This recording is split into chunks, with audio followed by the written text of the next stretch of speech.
अक्षय तृतीया को दान जो करते हैं उनका दान नक्षितो हो, अविनाशी हो जाता है, वो धन कभी मिटता नहीं है। और कैसा?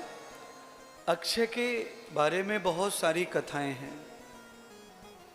जैसे अक्षय तृतीया को भगवान विष्णु ने अवतार लिया, 24 अवतारों से 6वां अवतार है परशुराम जी का, वो अक्षय तृतीया को ही हुआ। दूसरा, दुर्वासा ऋषि हजारों सन्नी संत साधुओं को लेकर पांडवों के शिविर में भोजन के लिए पहुंचे, और जब भोजन के लिए द्रौपदी के पास कुछ था ही नहीं, उस ही दिन भगवान श्री कृष्ण ने अक्षय पात्र दान किया। उस अक्षय पात्र के कारण द्रौपदी अखंड साधुओं को भोजन करा पाई, और अन्न का कभी भी नाश ना हुआ, कभी कम नहीं पड़ा। तो कल का किया हुआ दान भगवान विष्णु, भगवान श्री कृष्ण मानो हमें ऐसा पात्र दे रहे हैं, ऐसा मौका दे रहे हैं। तो अक्षय तृतीया में अवश्य हम सबको अपनी अपनी जहाँ भी हम हैं वहाँ से सेवा करनी चाहिए। अक्षय तृतीया में सबसे ज़्यादा अच्छा दान होता है गौदान। दूसरा दान होता है अन्नदान। द्रौपदी ने अन्नदान किया था अक्षय तृतीया को ऋषि मुनियों को, तो अक्षय तृतीया के निमित्त हम अन्नदान करें और गौदान करें। आभ्यान कृतम भूयंत दर्शिताम। और भी कथा है, देवताओं को जब गरीबी ने घेर लिया तब भगवान शंकर ने कुबेर जी को अक्षय तृतीया को ही कुबेर का खजाना दान किया था। यम ब्रह्मान दर्शिताम, कुबेर की पूजा। वैसे अक्षय तृतीया जो है पार्वती माता का पूजा होती है, इसमें भगवती जगदम्बा माता पार्वती की पूजा होती। यम ब्रह्म चेष्टाम पुरुषस्य ध्यायते है। संत साधुओं को भोजन कराना द्रौपदी को, तो भगवान कृष्ण ने मदद की। ऐसे ही हमारे जीवन में अन्नदाता परमात्मा हर समय मौजूद रहे, उसके लिए हमें समय समय पर अन्न आदि का दान करते रहना चाहिए। समारंभम कृतम जाताम वेदस्त मूलम गति। पत्ता टूटा डाल से और ले गई पवन उड़ाए, अब के बिछड़े कब मिले जाने कहाँ गिरेंगे जा। इसलिए मैं कसर नहीं छोड़ना चाहता। भरोसा कुछ नहीं है, जाना तो सबको साधनों से ही है ना घर पे, पर घर तक सुरक्षित कथा पहुंचा देगी, पर उसके आगे अपने अपने कर्मों का सबको फल भोगना है। अगर ये कथा घर तक गई तो पक्का आगे भी सब खतरे समाप्त हो जाएंगे। क्योंकि आप कभी ध्यान से देखना, कमरे में टॉर्च आप किसी भी दीवार पे मार दो, पर पूरे कमरे में रोशनी हो, सब दीवारों पे प्रकाश हो जाता है। ऐसे ही भागवत को अपने घर में ले जाके छोड़ दो, सारा अंधेरा मिट जाएगा, सारा पाप मिट जाएगा। पर घर तक ले जाओ कथा को। ऐसा न हो कि आप कथा से जाएंगे, विदा होंगे और यहाँ से निकले ही और पड़ गए प्रपंच में, परेशानी में, दूसरी चीज़ों में। घर पहुँचते पहुँचते पता चला कि कथा का तो एक दिन का भी असर नहीं हुआ इनके ऊपर।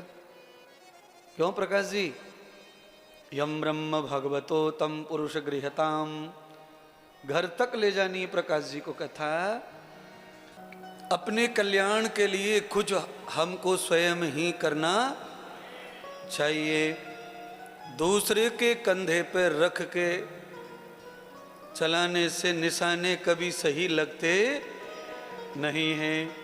हम चाहे जितने भी होशियार हों टिगर दबाने के लिए, पर कंधे का भरोसा कुछ भी, कंधा हिला तो निशाना चूक। हाँ, तो हमारी आंख टिपकी सी बंद सी रह जाएगी, फूटी सी हूं, कंधा हिला तो। इसीलिए अपने जीवन के लिए कुछ प्रायश्चित हमें करना चाहिए।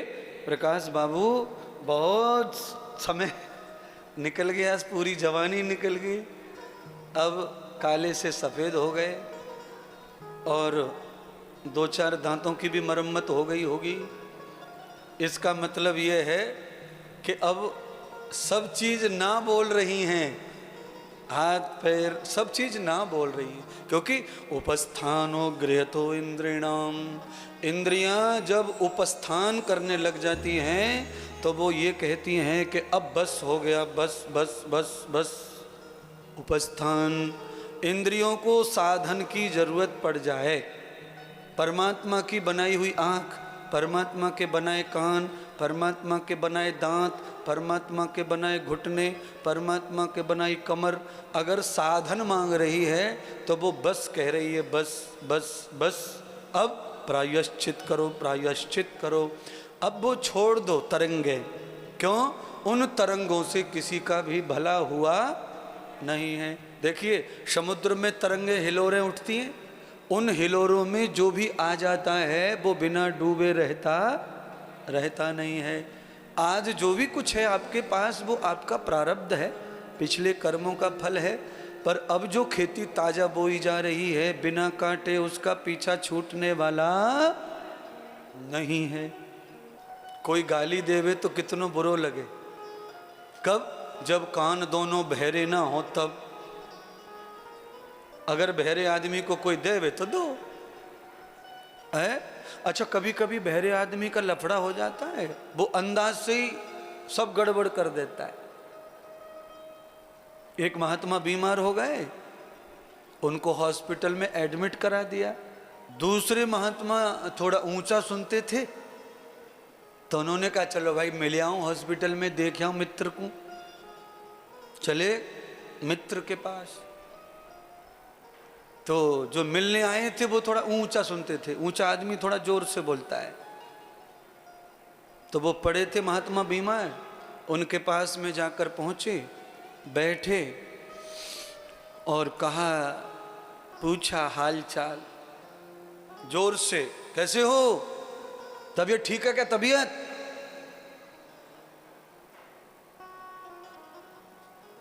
जो महात्मा थे उन्होंने धीरे से उत्तर दिया कि हाँ अब थोड़ी ठीक है।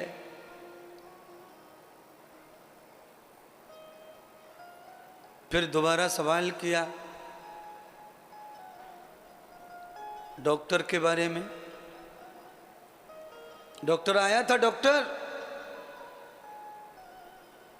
जो महात्मा बीमार थे उन्होंने कहा डॉक्टर तो आया था पर तू आ गया तो अब मैं फिर से बीमार पड़ जाऊंगा, इतनी जोर जोर से क्यों चिल्ला रहा है? धीरे बोल भाई, आया था डॉक्टर। वो बहरे को नहीं समझा बाबा को, तो उसने कहा जवाब नहीं, डॉक्टर आए थे। डॉक्टर क्या बताया? डॉक्टर ने क्या कहा, कैसा कहा? तो वो जो बाबा बीमार थे वो गुस्से में आ गए। चिड़चिड़े तो होते बीमार लोग, चिढ़ गए तो उन्होंने धीरे से कहा डॉक्टर आया ना आया पर तू आया तो यमराज जरूर आवेगा।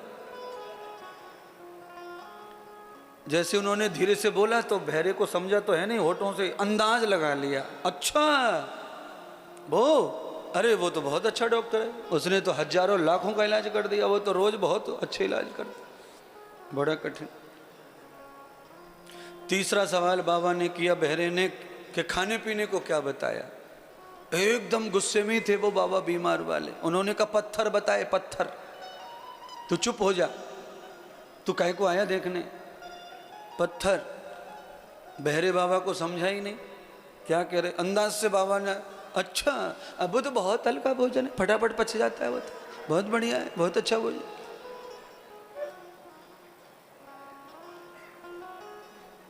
इसीलिए बहरे आदमी के आगे कुछ भी कहो कोई मतलब नहीं, अंदाज से। इसलिए भगवान का धन्यवाद किया करो रोज शाम को। कान है इसीलिए हम दुनिया के शब्द का आनंद ले पा रहे हैं, आँख है रूप का आनंद ले पा रहे हैं, जीवा है तो स्वाद का, नासिका है तो सुगंध का, गंध का, त्वचा है तो सर्दी गर्मी का, स्पर्श का आनंद। चमड़ी अगर हमारी सेंसिटिव हो जाए, सुन्न पाड़ दे, इंजेक्शन लगा दो, अब फिर तुम कुछ भी घसते रहो चमड़ी पे कोई असर ना, कुछ ऐसा सी नहीं है। इसलिए भगवान ने जो वरदान आपको दिए हैं उन वरदानों के पीछे रीजन कारण यह है, परमात्मा चाहते हैं कि आपको क्षणिक भी कष्ट नहीं होना, क्षणिक भी, और आपको मुक्ति के बगैर आप रहने नहीं चाहिए।